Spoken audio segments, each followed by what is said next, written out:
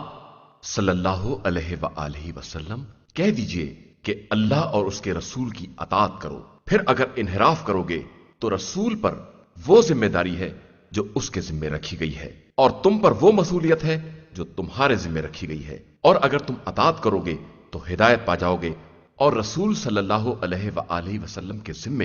واضح تبلیغ کے سوا اور کچھ نہیں ہے۔ اللہ نے تم میں سے صاحبان ایمان و عمل صالح سے وعدہ کیا ہے کہ انہیں روئے زمین میں اسی طرح اپنا خلیفہ بنائے گا جس طرح پہلے والوں کو بنایا ہے، اور ان کے لیے اس دین کو غالب بنائے گا جسے ان کے لیے پسندیدہ قرار دیا ہے، اور ان کے خوف کو امن سے تبدیل کر دے گا کہ وہ سب صرف میری عبادت کریں گے اور کسی طرح کا شرک نہ کریں گے، اور اس کے بعد بھی کوئی کافر ہو جائے تو در حقیقت وہی لوگ فاسق اور بد کردار ہیں۔ اور نماز قائم کرو، زکوٰۃ ادا کرو، اور رسول صلی اللہ علیہ وآلہ وسلم کی اطاعت کرو کہ شاید اسی طرح تمہارے حال پر رحم کیا جائے۔ خبردار یہ خیال نہ کرنا کہ کفر اختیار کرنے والے زمین میں ہم کو عاجز کر دینے والے ہیں، ان کا ٹھکانہ جہنم ہے اور وہ بدترین انجام ہے۔ ایمان والو، تمہارے غلام و کنیز اور وہ بچے جو ابھی سن بلوغ کو نہیں پہنچے ہیں، ان سب کو چاہیے کہ تمہارے پاس داخل ہونے کے لیے 3 اوقات میں اجازت لیں، نماز صبح سے پہلے اور دوپہر کے وقت جب تم کپڑے اتار کر آرام کرتے ہو، اور نماز عشاء کے بعد۔ یہ 3 اوقات پردے کے ہیں۔ اس کے بعد تمہارے لیے یا ان کے لیے کوئی حرج نہیں ہے کہ ایک دوسرے کے پاس چکر لگاتے رہیں، کہ اللہ اسی طرح اپنی آیتوں کو واضح کر کے بیان کرتا ہے، اور بے شک اللہ ہر شے کا جاننے والا اور صاحب حکمت ہے۔ اور جب تمہارے بچے حد بلوغ کو پہنچ جائیں تو وہ بھی اسی طرح اجازت لیں جس طرح پہلے والے اجازت لیا کرتے تھے۔ پروردگار اسی طرح تمہارے لیے اپنی آیتوں کو واضح کر کے بیان کرتا ہے کہ وہ صاحب علم بھی ہے اور صاحب حکمت بھی ہے۔ اور ضعیفی سے بیٹھ رہنے والی عورتیں جنہیں نکاح سے کوئی دلچسپی نہیں ہے، ان کے لیے کوئی حرج نہیں ہے کہ وہ اپنے ظاہری کپڑوں کو الگ کر دیں، بشرطے کہ زینت کی نمائش نہ کریں، اور وہ بھی عفت کا تحفظ کرتی رہیں کہ یہی ان کے حق میں بھی بہتر ہے، اور اللہ سب کی سننے والا اور سب کا جاننے والا ہے۔ نابینا کے لیے کوئی حرج نہیں ہے، اور لنگڑے آدمی کے لیے بھی کوئی حرج نہیں ہے، اور مریض کے لیے بھی کوئی عیب نہیں ہے، اور خود تمہارے لیے بھی کوئی گناہ نہیں ہے کہ اپنے گھروں سے یا اپنے باپ دادا کے گھروں سے یا اپنی ماں اور نانی دادی کے گھروں سے یا اپنے بھائیوں کے گھروں سے یا اپنی بہنوں کے گھروں سے یا اپنے چچاؤں کے گھروں سے یا اپنی پھپھیوں کے گھروں سے یا اپنے ماموں کے گھروں سے یا اپنی خالاؤں کے گھروں سے یا جن گھروں کی کنجیاں تمہارے اختیار میں ہیں یا اپنے دوستوں کے گھروں سے کھانا کھا لو، اور تمہارے لیے اس میں بھی کوئی حرج نہیں ہے کہ سب مل کر کھاؤ یا متفرق طریقے سے کھاؤ، بس جب گھروں میں داخل ہو تو کم از کم اپنے ہی اوپر سلام کر لو کہ یہ پروردگار کی طرف سے نہایت ہی مبارک اور پاکیزہ تحفہ ہے، اور پروردگار اسی طرح اپنی آیتوں کو واضح طریقے سے بیان کرتا ہے کہ شاید تم عقل سے کام لے سکو۔ مومنین صرف وہ افراد ہیں جو خدا اور رسول صلی اللہ علیہ وآلہ وسلم پر ایمان رکھتے ہوں، اور جب کسی اجتماعی کام میں مصروف ہوں تو اس وقت تک کہیں نہ جائیں جب تک اجازت حاصل نہ ہو جائے۔ بے شک جو لوگ آپ صلی اللہ علیہ وآلہ وسلم سے اجازت حاصل کرتے ہیں وہی اللہ اور رسول پر ایمان رکھتے ہیں، لہذا جب آپ صلی اللہ علیہ وآلہ وسلم سے کسی خاص حالت کے لیے اجازت طلب کریں تو آپ صلی اللہ علیہ وآلہ وسلم جس کو چاہیں اجازت دے دیں، اور ان کے حق میں اللہ سے استغفار بھی کریں کہ اللہ بڑا غفور اور رحیم ہے۔ مسلمانوں، خبردار، رسول صلی اللہ علیہ وآلہ وسلم کو اس طرح نہ پکارو جس طرح آپس میں ایک دوسرے کو پکارتے ہو۔ اللہ ان لوگوں کو خوب جانتا ہے جو تم میں سے خاموشی سے کھسک جاتے ہیں لہذا جو لوگ حکم خدا کی مخالفت کرتے ہیں وہ اس امر سے ڈریں کہ ان تک کوئی فتنہ پہنچ جائے یا کوئی دردناک عذاب نازل ہو جائے۔ اور یاد رکھو کہ اللہ ہی کے لیے زمین و آسمان کی کل کائنات ہے، اور وہ تمہارے حالات کو خوب جانتا ہے، اور جس دن سب اس کی بارگاہ میں پلٹا کر لائے جائیں گے وہ سب کو ان کے اعمال کے بارے میں بتا دے گا کہ وہ ہر شے کا جاننے والا ہے۔ شروع نام سے اللہ کے جو بڑا مہربان نہایت رحم کرنے والا ہے۔ بابرکت ہے وہ خدا جس نے اپنے بندے پر فرقان نازل کیا ہے تاکہ وہ سارے عالمین کے لیے عذاب الہی سے ڈرانے والا بن جائے۔ آسمان و زمین کا سارا ملک اسی کے لیے ہے، اس نے نہ کوئی فرزند بنایا ہے اور نہ کوئی اس کے ملک میں شریک ہے، اس نے ہر شے کو خلق کیا ہے اور صحیح اندازے کے مطابق درست بنایا ہے۔ اور ان لوگوں نے خدا کو چھوڑ کر ایسے خدا بنا لیے ہیں جو کسی بھی شے کے خالق نہیں ہیں بلکہ خود ہی مخلوق ہیں، اور خود اپنے واسطے بھی کسی نقصان یا نفع کے مالک نہیں ہیں، اور نہ ان کے اختیار میں موت و حیات یا حشر و نشر ہی ہے۔ اور یہ کفار کہتے ہیں کہ یہ قرآن صرف ایک جھوٹ ہے جسے انہوں نے گڑھ لیا ہے، اور ایک دوسری قوم نے اس کام میں ان کی مدد کی ہے، حالانکہ ان لوگوں نے خود ہی بڑا ظلم اور فریب کیا ہے۔ اور یہ لوگ کہتے ہیں کہ یہ تو صرف اگلے لوگوں کے افسانے ہیں جسے انہوں نے لکھوا لیا ہے، اور وہی صبح و شام ان کے سامنے پڑھے جاتے ہیں۔ آپ صلی اللہ علیہ وآلہ وسلم کہہ دیجئے کہ اس قرآن کو اس نے نازل کیا ہے جو آسمانوں اور زمین کے رازوں سے باخبر ہے، اور یقیناً وہ بڑا بخشنے والا اور مہربان ہے۔ اور یہ لوگ کہتے ہیں کہ اس رسول کو کیا ہو گیا ہے کہ یہ کھانا بھی کھاتا ہے اور بازاروں میں چکر بھی لگاتا ہے، اور اس کے پاس کوئی ملک کیوں نہیں نازل کیا جاتا جو اس کے ساتھ مل کر عذاب الہی سے ڈرانے والا ثابت ہو، یا اس کی طرف کوئی خزانہ ہی گرا دیا جاتا، یا اس کے پاس کوئی باغ ہی ہوتا جس سے کھاتا پیتا۔ اور پھر یہ ظالم کہتے ہیں کہ تم لوگ ایک جادو زدہ آدمی کا اتباع کر رہے ہو۔ دیکھو ان لوگوں نے تمہارے لیے کیسی کیسی مثالیں بیان کی ہیں، یہ تو بالکل گمراہ ہو گئے ہیں اور اب راستہ نہیں پا سکتے ہیں۔ بابرکت ہے وہ ذات جو اگر چاہے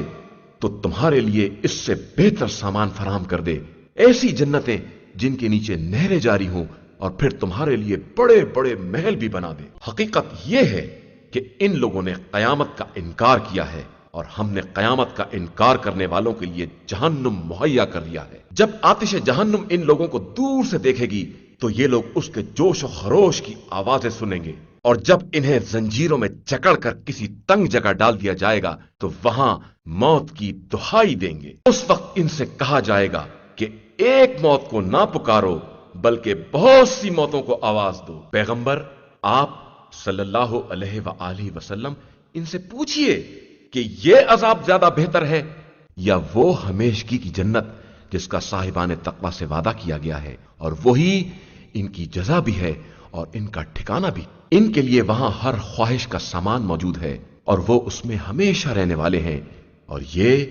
پروردگار کے ذمے ایک لازمی وعدہ ہے۔ اور جس دن بھی خدا ان کو اور ان کے خداؤں کو جنہیں یہ خدا کو چھوڑ کر پکارا کرتے تھے سب کو ایک منزل پر جمع کرے گا اور پوچھے گا کہ تم نے میرے بندوں کو گمراہ کیا تھا یا یہ از خود بھٹک گئے تھے، تو یہ سب کہیں گے کہ تو پاک اور بے نیاز ہے، اور ہمیں کیا حق ہے کہ تیرے علاوہ کسی اور کو اپنا سرپرست بنائیں۔ اصل بات یہ ہے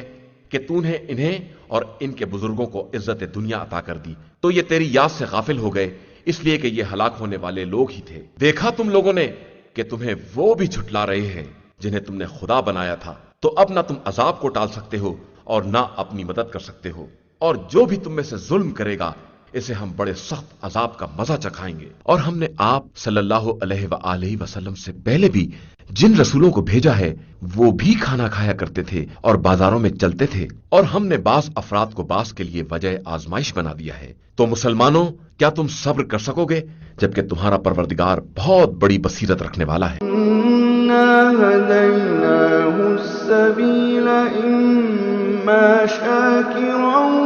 وَإِمَّا